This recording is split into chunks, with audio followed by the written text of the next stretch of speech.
Hey you and welcome to this video where I will help you out how to export trades right here from ThinkorSwim. And if you want to do this, what we're going to do is select right here activity and positions, where you can find right here everything that you did right here on this day. Because if you go now right here in the top to the three lines, we can select right here export to file. Then you click right here where you want to have it, give this a nice name, then click on save and then you export right there all your trades. If you want to do this for an account statement, you can do that too. And then you can decide right here for which symbol. Then right here you will find here a lot of information too.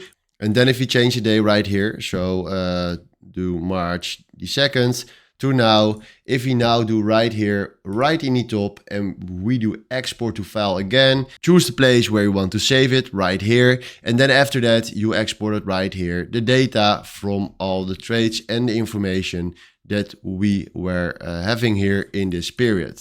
So this is how you can export trades right here from ThinkorSwim. Hopefully this was exactly the video where I was looking for. Thanks for watching and have a wonderful day. Ciao.